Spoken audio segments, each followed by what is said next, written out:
Hey folks, Quill18 here, and welcome to another episode of Let's Play Path of Exile, The Fall of Oriath actual release, and we are back at the start of Act 5 over here. Just started the slave pens, just dropped in, hit the waypoint, and that was that. Couple of changes since the last episode. I did go and complete the labyrinth, and I went into the Gladiator tree, which is what I'm looking for. Decided to pick up gratuitous violence first, just because I think it'll probably be the thing that accelerates our damage dealing the most. I'm really excited about going down Painforged and Versatile Combatant at some point, but I don't have a lot of the increased block chance passive talents yet, or passive skills, I should say, and therefore I don't think we would get a ton of use out of these so far. And right now the game's still like easy enough that just, you know, more clear speed is more better. I was very tempted to take Outmatch and Outlast first though, because I do tend to like anything that generates your frenzy charges. The endurance charge part won't come up, but the frenzy charge part will be useful for us here, and you know, that's not too shabby. Charges are really powerful, and I don't like to have to generate them on my own, generally speaking. It's kind of just a little bit annoying to do, to like curse them with I want to say Warlord's Mark. I don't remember, is that like trapped? I don't like that bloody X. Or we're gonna always take the superior flask so that we can maybe get some, what is it? Glass blowers. That's what it is. Where the hell are you on? Come on, stay there. So as you can see, our damage is pretty good. I did actually get a drop that was a slight improvement over our previous weapon. Not significantly so, but this thing here, because it's got both the 57% increased physical damage and the 18 physical damage and the attack speed, it turns out to be a slight DPS improvement over the previous thing. Because it's got higher physical damage, which I have more sort of things that are increasing it and mortifying it and whatnot. So physical deeps is definitely what we're looking for. Oh, I don't know if I've ever noticed that in that act. All right, where do we go to progress? I don't know if there's like a visual hint. It's clearly not the X's in terms of what the correct path is. We'll pick up the whetstone because we actually are still quite low on currency. I'm not going to worry about that extra scroll of wisdom here. Still quite low on currency, and so picking up a little bit of that would be handy. In the past, I would pick up like all the quality weapons and armor and then sell them to get blacksmith stones and things like that. But wow, you guys are really resistant. But it doesn't seem to be quite worth the time to do that. Because while you do get a fair bit more currency, you don't get a ton of it, and it just takes a lot more time. You fill up your inventory a lot faster. You keep having to go back to town sooner. You have to put in more effort managing your stash, and then you actually have to do the sales from time to time. So I'm like, man, who cares about that? Did I dead end myself? I think I dead ended myself. I don't know if that's a path or not. That might be. Finally remembered to enchant my Quicksilver Flask. Took a few rerolls on the alts, but I've got a slight increased speed modifier to my Quicksilver Flask, as well as I think it regens charges faster. Yeah, 20% more charge recovery. So I get to use my flask more often, and when I use it, it goes faster, and that's quite nice. Can I blow this up? Like, oh, I can go around this way. Herpaderp. Die. So, one of the big things with the Ascendancy I chose is it does increase my single target damage a fair bit. You know, I'm still one or two shotting most of these guys regardless, so the bleed doesn't have a chance to tick, and the... Can I go through here? The extra damage on bleeding creatures doesn't really come up too much, but it's going to make a pretty big difference on single target stuff, which is going to be nice. My DPS is still sort of outstripping the current damage right now, which is nice, but things do scale up surprisingly fast in this game sometimes. I'm not positioning myself very effectively to kill very quickly. I'll take the Transmute Orb. You don't tend to need a lot, although once you start crafting with your frickin' Masters, not that I've been able to do that yet, because I still am not finding much of them. I'm actually wondering if it might be a good idea for me to... Where are you? Overseer Crow. I'm wondering if it might be a good idea to go back to earlier acts and just like rip through them super fast so I can find some darn masters. Enter the Overseer's Tower. Well, let's go ahead and level ourselves up. We are still trying to... Where are we? Right over here.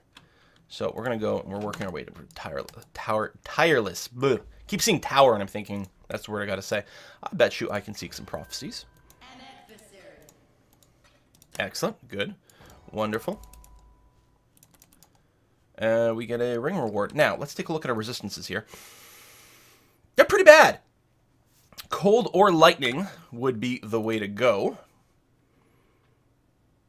Those are really bad 2-stone rings at only plus 12. Although I don't believe that these are particularly good. Topaz ring. What's the range on that? Topaz ring. I feel like 21% is a pretty low roll as well. Yeah, it's 30's the max. I was pretty sure about that. So these are all pretty crappy things. I guess I'll go for the cold and lightning resistance one. If we get lucky on the mods, it might be worth using, but otherwise, I don't know. No, that is crap.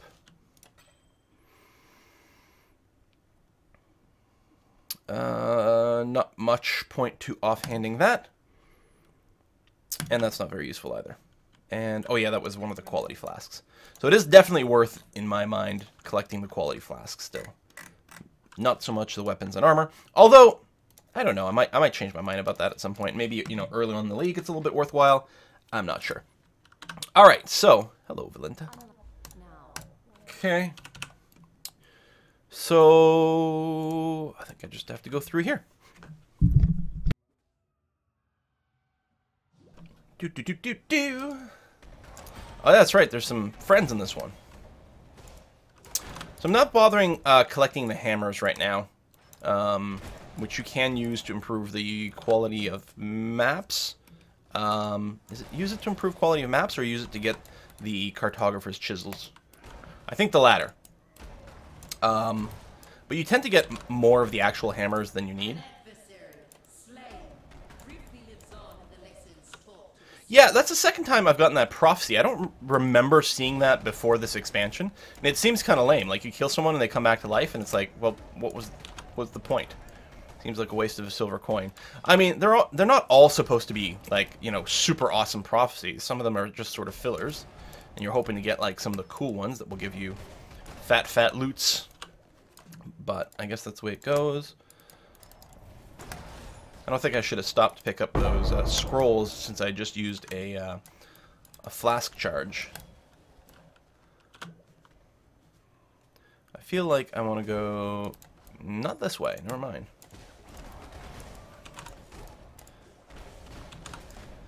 Okay, some of these guys... Okay, it's the lightning. I'm like, every now and again I take a lot of damage. Why is it? Right, I have no lightning or cold resist. I don't have a lot of orbs of augment, so that's going to be pretty good. I think I've started going the wrong way. Yeah. Or... I don't think that's a good unique, but I'm still happy to get an unique. More rarity fine. Fire resist, which I don't need. The extra fire damage is nice for a bit more deeps.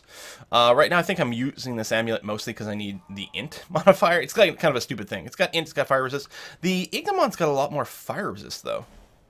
If I go and take this off, yeah, okay, a lot of things become inactive. So I'll probably have to do a little bit of gear shuffling and or grab some more int passives.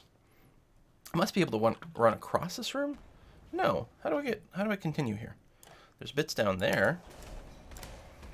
None of it feels like I'm progressing. And you feel so weird on these new maps that you don't have, oh, maybe this way? That you don't, like, groke the flow for. Oh, hey, it's a Harbinger pack. So I keep seeing comments on the Poe thing that a lot of people are saying Harbinger, which isn't a word. So I don't know why people would say that by default. I guess they're used to saying Bringer and Seabringer. Yeah, Harbinger. I don't know. For all I know, it's like an easy mispronunciation to make, even if you know what the word is. For all I know, I can say Harbinger as well, but...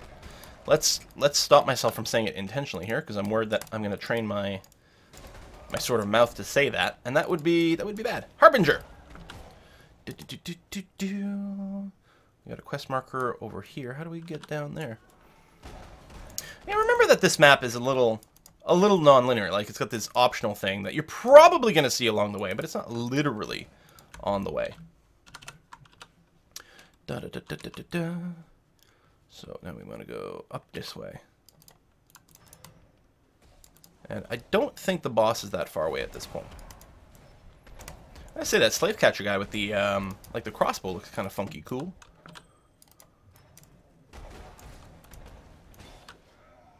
What did I do? Oh, I toggle off my fire thing. So I am running the Herald of Ash. I'm not convinced that that's necessarily the thing that I want. I mean, running a Herald seems like a good idea. And it's a red gem, and I have a lot of strength, so I knew it was going to be easy to level up for now. It's not like it hurts my DPS. I just don't know if it's, like, the ideal DPS. I don't know what auras I'm going to be running in the end. I don't know if I'd be, like, end up doing, like, a blasphemy thing. Like, maybe I'll be kind of cursing people that way. It's not like I have a super long-range attack. You know, this is a melee attack. Okay, well, I mean, there's no true melee attacks, really. Can I get over there? Do I want to go over there? But it's not super long range. So there's a good chance, potentially, that things would be in target of Blasphemy a lot. And as such, it might be worth running a curse that way. Although, again, I won't need something that generates charges. If I'm going to do any curse, it might be a cast when damage taken temporal chains, which is a really good defensive kind of setup. So when you get hit, it curses people with a thing that slows them down. It doesn't increase my damage output, but if I'm alive, if I'm dead, I can't do damage. So, you know, that's a good way to think about it. I think that's the circle where I came in, so I think, like the other map, I do like the way that this act is designed to not feel linear, because it feels like, yeah, that little blue glowing dimple down there, that's where I came into this act. And we could see this area up here when I came in. So it's nice that we've looped around to it. You know, it is linear, but it doesn't feel linear. So I think now we just have to exit this zone, and then we can probably turn in a quest next time we hit a waypoint. Actually, a couple of quests, because we've got the optional thing. I mean, obviously optional things are not really optional. You can't leave a quest undone. That would be crazy. I think I've even done the fetid pool in this particular playthrough. I don't think I did it right away. I think I still, like, progressed a little bit to get an extra, like, waypoint and an extra couple of levels just to make the fetid pool a little less annoying. Because if you're under level, or, you know, you haven't gotten the items or something, every now and again the Necromancer can kind of be a pain in the ass with his regen. I mean, it's not that you're going to die from him, and it's not like you're not going to kill him. It's just going to take slightly longer than you might like, so... Since the quest reward is just a couple of respec points, it's not something that really, you know, improves your cause. There we go, Oriath Square, and hopefully we will find the waypoint right away. Excellent. And let's go and turn some quests in. Do we have another silver coin? Excellent. Hello, Donnie. You... I have a half-decent Quicksilver flasks now, with some, like, proper stuff. I don't think we need two mana things anymore. So we'll start looking at some of the life things again. And I would like to see if we can get some lucky enough rolls to get some insta-heal. Oh yeah, the eyes. They always look like testicles to me. What'd you get me? You know, it's actually not too shabby right now. 25% increased damage with bleeding. I don't know if that's something that carries across to my main side. It's a new mod, so I don't know. Right? So the added cold and lightning is only on this sword's attack itself. The life gain should be both. The damage with bleeding is vaguely relevant as a single target. Well, I don't have the deck, so never mind. That's a semi-interesting wand, actually. I don't know. We'll consider that for a future kind of character. I think this is just going to get tossed. Yeah, let's go ahead. I'm going to do that and not use this one. It's, you know, very fast recovery, but who cares? it actually heals or recovers very little mana. Actually, it recovers my whole mana pool instantly. But the overtime is fine, and actually my mana regen rate is such that I may not truly need to rely on the flasks. I'm not sure. Yay, skill point. Especially as I pick up this stuff here. It's not a ton of life, and it's not a ton of cost reduction, but it's pretty good. Since I'm not going blood magic, and I'm not picking up a ton of mana regen nodes. Actually, I don't know if I'm picking up any mana regen nodes. Yeah, we're going to go ahead and lock you. So yeah, you can see the uniques. I did get the Comb Sign very early, and it's not bad when you're super low level, but that's about it on Nars Wraps. The increased attack speed one on full life is pretty good, but it's got no real defensive stuff, so it's not worth taking now. And then you guys saw me get the Wild Lash. So now I can just go back over here and go with killing. Let's get our Golem back. That's another thing I want to put on cast when damage taken, so I don't have to worry about microing that. Big fighting in the streets. Die. Die! I guess there's only a 25% chance of starting to bleed on someone. I forgot about that. Alright, well, I do still need the mana from time to time. I do have to remember that. I need more int, I think, to get more clarity, although I'm not sure how sustainable that is. I'm going to have to check to see if there's like a plus 30 int node near where I am, so I could temporarily spec into that. That's definitely what I should check next time I level up.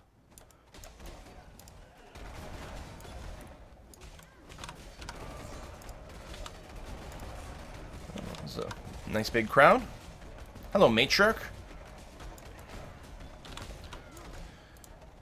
It's worth checking out the quarterstaffs, because I can use it with Sunder. And while I do have, you know, dual wieldy kind of things going on, I don't have that many dual wieldy talents, so it's entirely possible that if I get like a two-handed axe, mace, staff that happens to have really good rolls, then it might be a good temporary thing. I mean, long term, it's definitely going to be the dual wielding, especially as I invest more things into dual wielding, and, you know, I'll just be shopping and looking for things like that. But we could find ourselves in a situation where temporarily we will end up doing that. Now, I think last time we had to do some backtracking for the High Templar stuff. I think there was stuff like on the other side of this bridge.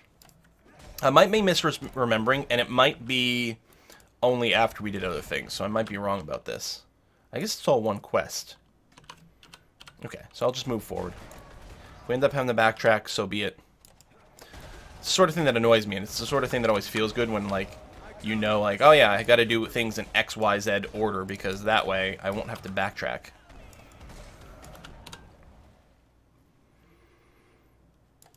And this square, too, is... Oh! Hello, Tora! Yes, we will try to do... Oh, we actually got it by the... We found the lair.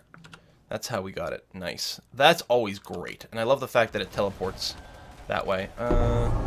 We got stuff. Oh, unique jewel. Oh, there's a possession in here. Alright.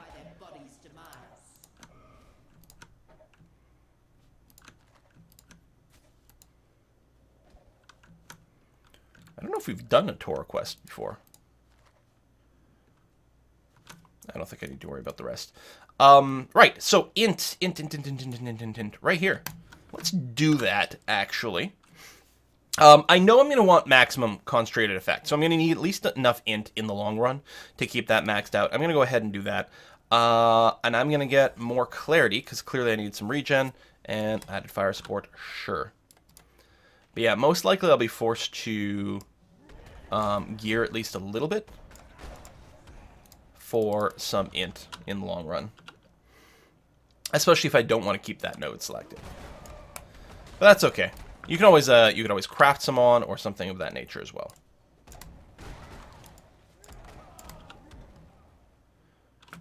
I don't mind those minions that have the sort of sphere of no ranged attack around them, generally, because the minions aren't too bad, because that eventually times out. And I think it is timed. I don't think it's I only absorb a certain amount. I think it just times out after a little while. What I hate is when you do one of the vol, like, side areas, and it's, like, a unique with that, because it doesn't tend to time out, and it's also, like, on that snake that moves super fast, and it's just super annoying to stay in the right area to do it. I'm sure I'm just backtracking here. So I should probably turn around. That seems smart.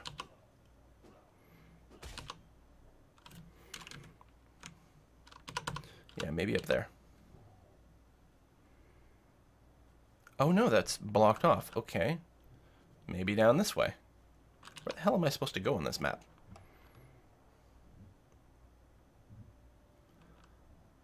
Aha, there we go. Templar Court. Alright, I think it's after this that you end up exiting a different way and everything's on fire. Okay, we got a waypoint. That's good. And yeah, the quest is still lying forward. Good. Yeah, this is the thing that this is going to be on fire afterwards, which is a very cool transition. I like the idea of, like, yeah, I mean, that's sort of the theme with all of this expansion, is you're sort of repeating a few areas, but with time progression, which is very nice. You know, so you come back in, actually, is it the Templar Courts, or it's like going to be an archive or something? So you get something that's generated with the same map generation rules, so it feels the same, but with a different set of art assets. So it looks like, you know, things have changed like that, and I think that's a very good way to do things. It's actually the art asset change that's much more significant, I think, than, like, map generation. So they're actually taking the route that actually requires a lot more work, rather than making another building interior with the same assets, but a different map generation script, which would be trivial to do over and over and over again, but would feel very samey.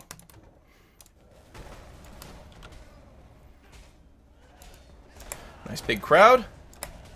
Do I have a reeve? I must. Actually, wasn't that what I was using early on? No, I'm thinking cleave. What's reeve, then?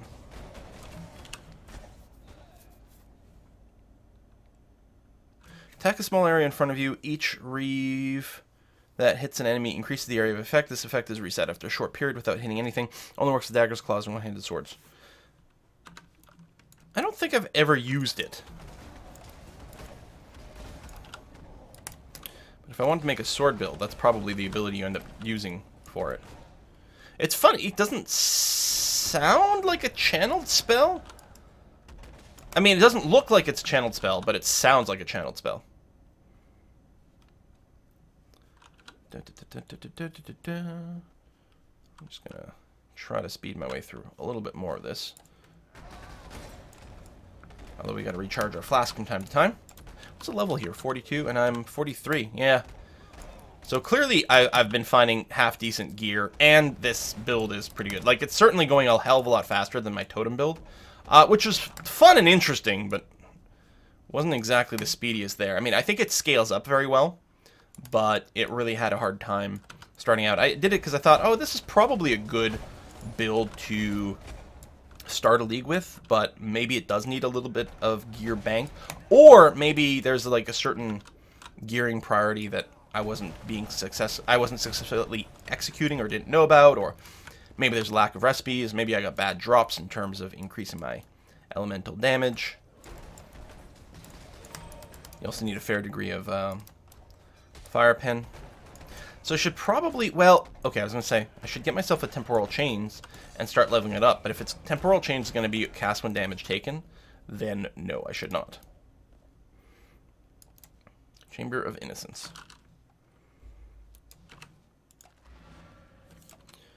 I have a lot of crap on me. What is this thing? Chaos damage, blight. Oh, okay. So it's not, it's very specific to a different kind of build. Oh, there's a waypoint right here. Excellent. And okay. Right. We're in the bottom right corner, and we're going to be going to something like top left. Ooh, loot monkey. Loot monkey.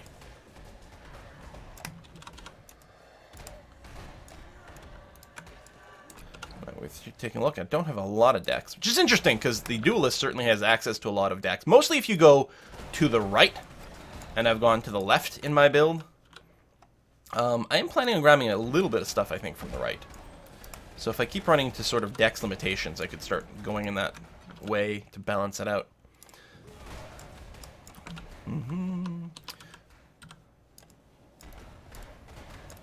Prayer guards, alright.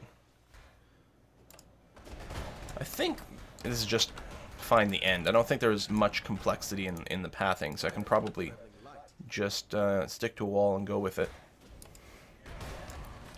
Kill nice big clusters of dudes. Partially for the XP, but partially just for the charges on my Quicksilver.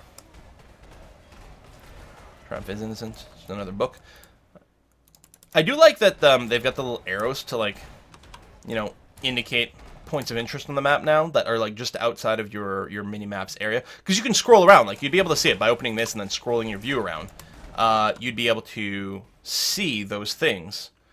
So it's not giving you information you don't necessarily have access to, but normally it'd be pretty easy to miss that stuff. And so that's good, but the fact that they've got all, like, the written material on there is a little bit annoying. On the other hand, for all I know, there's a challenge for this league to read all the books or something, in which case, like, I'm going to be disappointed that I'm not. But I can always come back to that, like, when I've got, like, more movement speed stuff and things. And okay, this is more clarity, which I guess we'll take. I don't need a very deep mana pool here. I just need it to regenerate very quickly.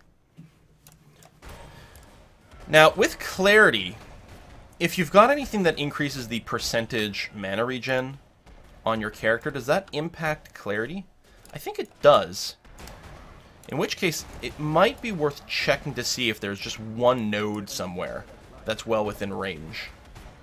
Am I seriously so full I can't pick up a currency item?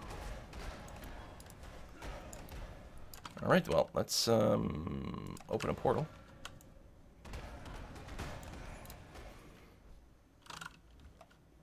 And take a look.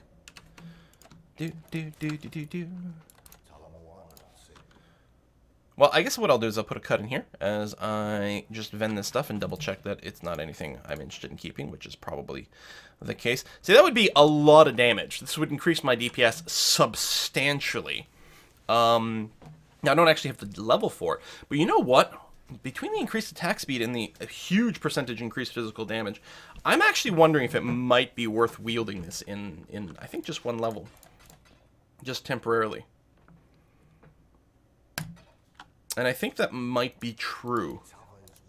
We'll see. Anyway, thank you very much for watching, folks. And when we come back, we'll do some more of this. See you then.